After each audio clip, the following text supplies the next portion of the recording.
What is going on, everyone? This is Eric coming at you. And today we're going to be doing a 2020 MLB trade deadline recap, as you can see. And yes, the print is very small. I do apologize for that. I had a lot of trades to put down. I didn't even put down every single trade that was made during the day. I just couldn't. I have a few more on the side. I won't mention every single. I want to mention every single trade, but I might not have the time to. So we'll jump right in. Of course, the big trades. I have them in order and when they happened for the most part. So first trade here we have the San Diego Padres, and this was the biggest trade of the day, where the Padres got starting pitcher Mike Clevenger, outfielder Greg Allen, and a player to be named later from the Cleveland team, in exchange for catcher Austin Hedges, outfielder Josh Naylor, pitcher Cal Quantrill, pitcher Joey Cantillo, infielder Gabriel Arias, and infielder Owen Miller. Now, I'm not going to go into too much detail on the prospects because I don't know enough about the prospects to go into all the details. But I do know that those the three prospects that were included in this trade going to Cleveland were ranked 7th, ninth, and 11th according to the MLB site. So that's quantity and some quality, but not like a top five prospect.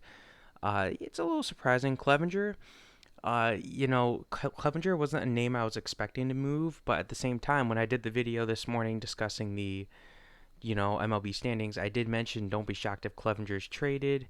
Yeah, people were saying, oh yeah, Cleveland's angry at him and Zach Plesac, so it makes sense that they traded him, but it's still surprising to me. Then the next trade, of course, we have the Marlins acquiring outfielder Starling Marte from the Arizona Diamondbacks in exchange for a pair of pitchers in Caleb Smith and Humberto Mejia, along with a player to be named later. So, Marte is a solid player. I'm a big fan of Marte. As you know, he was one of two players on that offense in Arizona that was actually producing, the other one being Ketel Marte, and now they just get rid of him cold turkey like that. It's a little interesting for Arizona. He does have some more team control. It's not like he's a free agent at the season, but at the same time, you'll see they're mentioned a lot here, so it does make sense. I know they made at least four trades, and it's just kind of concerning to me that they gave up so early on Marte, and they didn't seem to get too much in return. Now, let me quickly discuss player to be named later. That's, of course, the PTBNL. So basically, you were only allowed to directly trade players who were included in your 60-man player pool. So guys who are on your MLB roster and guys that are in your alternate training camp. If they're not in the alternate training camp or on your MLB roster, you could not trade them. You can have a handshake agreement to trade them, but you can't officially trade them. That's just for this season, obviously, because of the whole COVID-19. So normally we would have more names said, but that's where we are right now. So then the next trade was the Oakland Athletics shoring up their pitching staff by acquiring starting pitcher Mike Minor from Texas in exchange for a pair of players to be named later. So that's always an interesting one. Mike Minor is a guy who was expected to be traded. Texas isn't contending this year.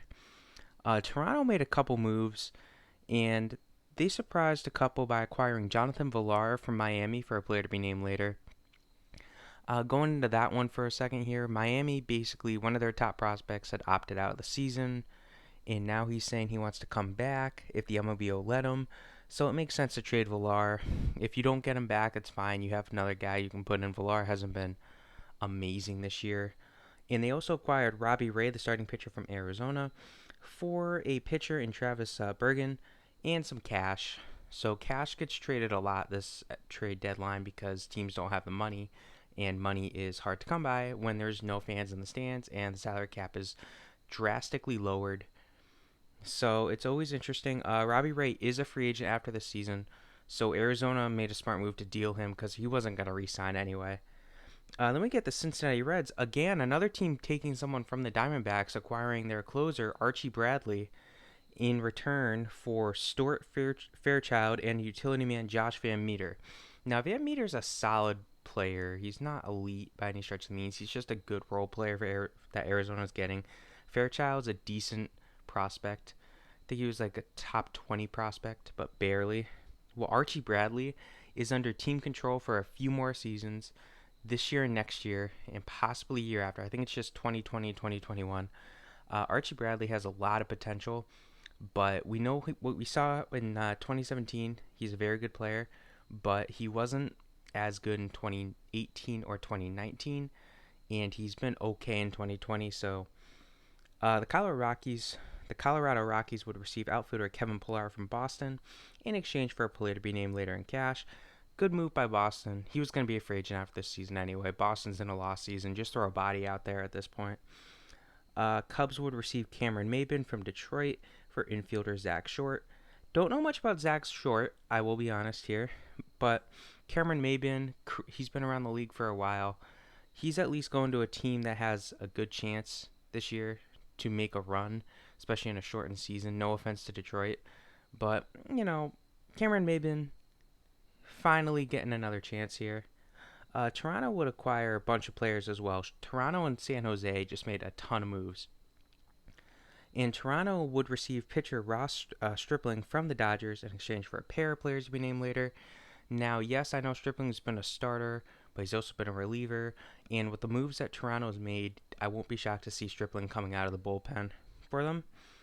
Then we get the Mets. Now, they made a pair of moves with the Rangers.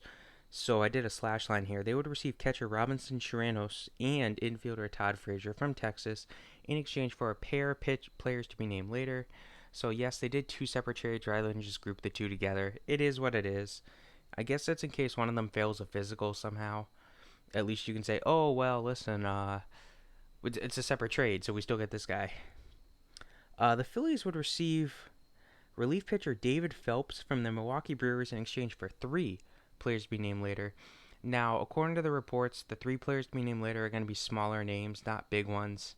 So, it is what it is, but Phelps does have a connection with Joe Girardi, and he has a club option for next year, 2021.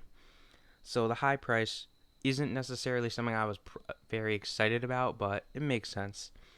Then the Cubs would receive a pitcher from the Arizona Diamondbacks in relief pitcher Andrew Chafin in exchange for a player to be named later or cash considerations. So basically, I think he's a free agent after the season. So Chicago's basically saying, look, if he does good, we'll give you a player. If he doesn't do good, we'll send cash your way. It's just a polite way of Arizona saying, we don't think we're going to re-sign him. We want to get rid of him, but we don't want to just trade him for nothing. Then we get the Cincinnati Reds would acquire outfielder Brian Goodwin from the Angels in exchange for a prospect and a player to be named later. I have no idea who Packy Naughton is. I know a lot of Angels fans. I was looking at responses on this trade on Twitter, and they were not happy about this trade. Goodwin's a decent piece, as we know, but he's not the best. Now we get the Padres again making their other big blockbuster trade here, where they would acquire catcher Austin Nola. I should say catcher first baseman Austin Nola, pitcher Austin Adams, and pitcher Dan Altavilla from Seattle in exchange for outfielder Taylor Trammell, catcher Luis Torrens, pitcher Andres Maneos, and infielder Ty France. Now, a quick glance at this trade. Seattle fleeced San Diego. Oh my gosh, those are some big names right there going to Seattle. But knowing Seattle, they're going to find a way to mess it up. Austin Nola is a guy who I'm not pumped about. I like him as a player. I'm rooting for him as a player. But I don't think he was worth all of that. I mean, you're giving up a guy who's hit 104 on his fastball in Menos. You're giving up, Ty France is a big name prospect. And Taylor Trammell is one of the bigger names. Literally, if you look at the responses, I was looking at responses again for this trade on Twitter, and all of the fans of Seattle were saying, oh my gosh, we got Trammell for nothing. And it's true. And, I mean, this could come back to bite me, but it's to what I can see, Seattle fleeced San Diego. San Diego again making another move, getting themselves their other catcher in Jason Castro from the Angels in exchange for a pitcher in Gerardo Reyes. The Colorado Rockies would acquire relief pitcher closer Michael Givens from Baltimore in exchange for 3 players in infielder Tyler Nevin, shortstop Taryn um, Vara, and a player to be named later. The Padres, again making a move, would acquire first baseman Mitch Moreland from Boston in exchange for uh, 2 players in third baseman Hudson Potts and an outfielder in Jason Rosario. And then the Cubs, again making another move. Cubs feel like they're a contender this year. I don't blame them. Acquiring designated hitter Jose Martinez from Tampa Bay for 2 players to be named later. The Atlanta Braves, another contender in the NL, would acquire starting pitcher Tommy Malone from Baltimore for 2 players to be named later. San Diego making another move. This was their last move of the night. Well, this was their last move of the deadline. Second to last move in the deadline. I do have one more small one, where they would acquire relief pitcher Trevin Rosenthal from Kansas City for an outfielding prospect and a player to be named later. Rosenthal is a story. Most people are rooting for him right now. You know, he kind of fell off the cliff in 2017, 2018, 2019. But now he finally is coming back to it, so people are rooting for him. Oakland Athletics hope to acquire their second baseman, because that's their weakest position on offense right now, of the rest of the year in Tommy La Stella from the Angels, in exchange for a second baseman who they kind of gave up on a little early, in my opinion, in Franklin Barreto. This was a big trade when I saw it. La Stella's a guy I like a lot, but I do like Barreto a bit. I think they're giving up on him a little early, but I understand where Oakland's coming from. They feel like this is their year to compete. So get La Stella. He's not just a second baseman. He can play first. He can play third as well. But they intend to use him as a second baseman. White Sox would acquire outfielder Jared Dyson from Pittsburgh for cash considerations. Again, the polite way of saying they're getting rid of him. Toronto making a pair of moves here, acquiring a pitcher Taijuan Walker from Seattle for a player to be named later or cash.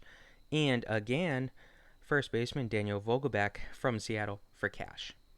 So Seattle just kind of going through a bit of a fire sale here. Makes sense. I mean, Seattle's not competing. And the San Francisco Giants would receive infielder Daniel Robinson from Tampa Bay for cash considerations. Nothing big. Then the Phillies made a pair of moves here, acquiring relief pitcher David Hale from the Yankees for a relief pitcher Addison Russ. Not a big name either side. And then the first real trade of this trade deadline, which occurred about a week ago, was when the Phillies would acquire relief pitcher Brandon Workman and relief pitcher Heath Hembree from Boston in exchange for pitcher Nick Pivetta and pitcher Connor Seabold. Seabold's a decent prospect if you're a Boston fan. I've been talking to a lot of Boston fans about him. The Phillies went through this random craze where they liked Tom Eshelman and players who are like Tom Eshelman.